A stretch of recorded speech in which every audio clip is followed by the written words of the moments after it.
안녕하십니까. 지난 8월 8일로 PPP 신청이 완전히 마감되었습니다. 이제 우리의 관심은 PPP 탕감을 최대로 받는 데 있습니다. 오늘은 첫째, PPP 탕감 신청이 언제가 좋은지, 둘째, PPP 100% 탕감이 가능한지, 셋째, PPP 탕감 신청 절차는 어떻게 되는지에 대해서 이해해 보도록 하겠습니다. 먼저 PPP 탕감 신청 언제 하는 것이 좋은지에 대해서 이해해 보겠는데요.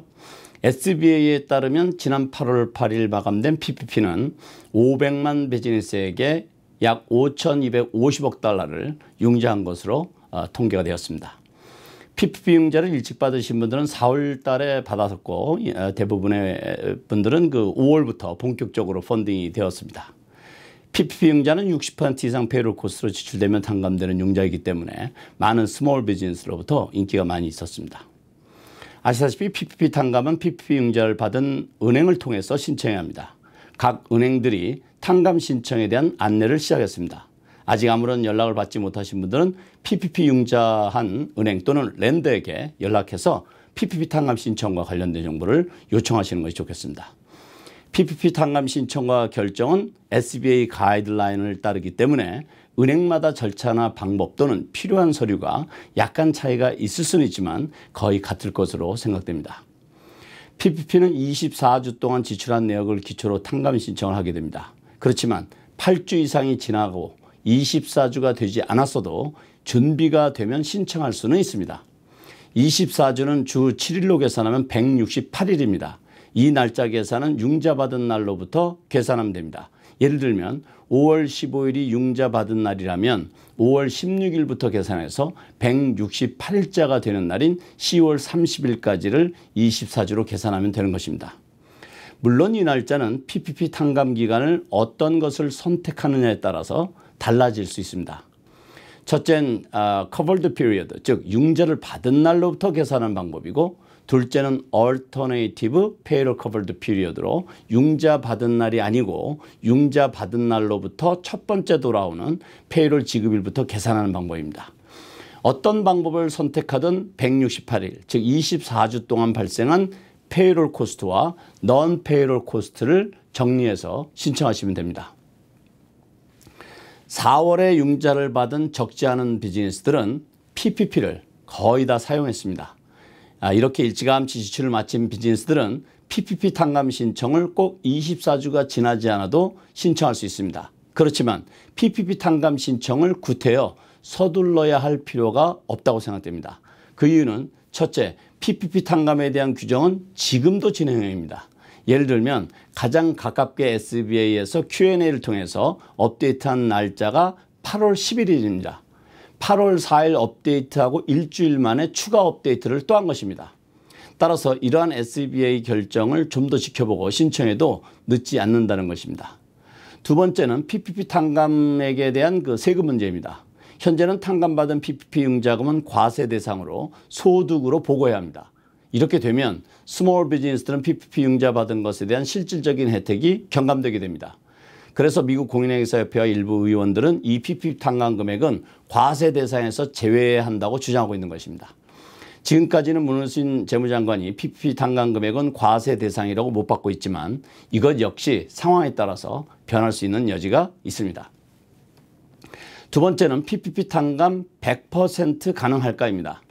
PPP 탕감 신청에는 60대 40 룰이 적용됩니다. 다시 말해서 페이롤 코스트가 최소 60% 그리고 넌 페이롤 코스트는 최고 40%까지 가능합니다.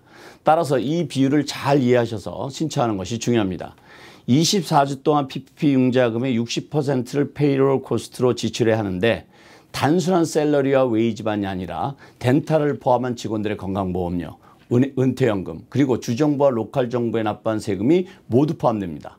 따라서 이 부분을 미리 잘 계산하는 것이 중요합니다. 그리고 나머지는 렌트 이자 그리고 유틸리티로 사용하셨으면 되는 것입니다. 그리고 종종 60% 이상 페이롤 코스트로 지출해도 괜찮냐는 질문이 있습니다. 네, 당연히 괜찮습니다. 여기서 60%라는 것은 최소 60%를 페이롤 코스트로 지출되어야 한다는 것입니다. 우선 이 규정에 합당하게 지출이 되었다면 PPP 융자금 모두 100% 탕감받을 수 있습니다. 그런데 한 가지 고려사항이 있습니다. 만약 인플로이 한 명당 $1,000씩 EIDL 어드밴스를 받은 것이 있다면 현재까지 규정에 의하면 이 금액만큼은 빼야 합니다. 예를 들어 보겠습니다. 6명의 인플로이가 있어서 EIDL 어드밴스를 $6,000를 받았다면 이것은 자동으로 탕감됩니다. 그리고 PPP를 $50,000 받았다면 PPP 탕감 금액은 $50,000에서 $6,000를 뺀 $44,000만 탕감이 되는 것입니다. 물론 EIDL $6,000 탕감 받은 것까지 합하면 총 $50,000 모두 탕감받게 되는 것입니다. 다만 둘 다 탕감받을 수 없다는 것입니다. 그런데 여기서 잠깐 아직은 결정하지 마십시오. 앞서 말씀드렸던 것처럼 상황의 전개에 따라서 이 부분도 조정이 있을 수도 있기 때문입니다. 그리고 만약 탕감되지 않은 PPP 융자금이 있다면 그것은 연 1% 이자만 부담하시면 됩니다. 6월 5일 이전에 PPP를 받았으면 상환기간이 2년이고 6월 5일 이후에 PPP를 받으셨으면 상환기간이 5년입니다. 세 번째, 탕감 절차에 대해서 이해해 보겠습니다. 앞서 말씀드렸던 것처럼 PPP 탕감은 은행을 통해서 신청하셔야 합니다. PPP 융자를 받은 은행으로부터 이메일을 받으신 분들도 있으실 텐데요. 대부분 은행은 탕감 신청에 대한 가이드라인을 제시하고 있습니다. 따라서 이 가이드라인에 맞춰서 서류를 준비하고 탕감 신청을 하시면 됩니다. PPP 탕감 신청 서류는 대부분 대동소이할 것으로 보입니다. 우선 SBA 양식 3508 폼 또는 3508 이지 폼을 작성해서 제출해야 합니다. 이 두 가지 폼 중에 어떤 폼을 사용하는지와 폼을 작성하는 요령은 제가 다른 영상에서 아주 자세히 설명했으니까 꼭 참고하셔서 도움받으시기 바라겠습니다. 그리고 페이롤 코스트와 관련되어서는 페이롤 관련 서류, 그리고 non 페이롤 코스트는 렌트, 이자, 유틸리티로 신청한 금액에 대한 인보이스나 이런 비용으로 지급한 수표 사본 등 지출을 증명할 수 있는 자료를 은행에서 요구하는 리스트를 참고해서 챙기시면 되겠습니다. 그래서 지금부터 담당 회계사와 함께 잘 의논하셔서 PPP 탕감 관련 서류를 잘 준비하시는 것이 중요하겠습니다.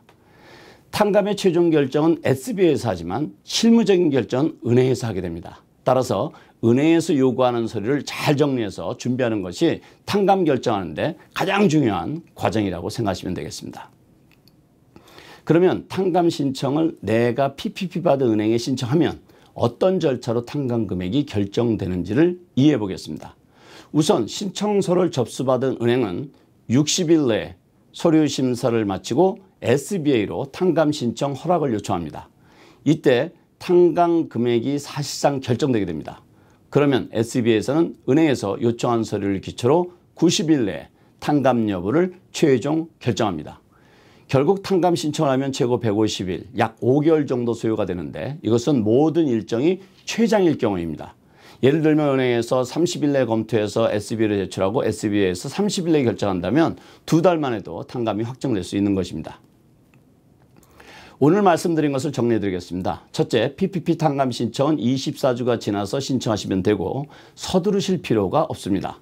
가장 큰 이유는 탕감 조건이 변할 수 있는 여지가 아직도 남아있기 때문입니다.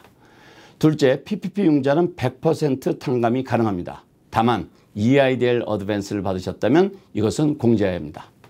셋째, PPP 탕감 신청 절차는 은행의 가이드라인에 따라 진행하면 되고 은행에서 요구하는 서류를 잘 준비하는 것이 탕감을 신속하고 제대로 받는 방법입니다. 오늘은 여기까지입니다. 감사합니다.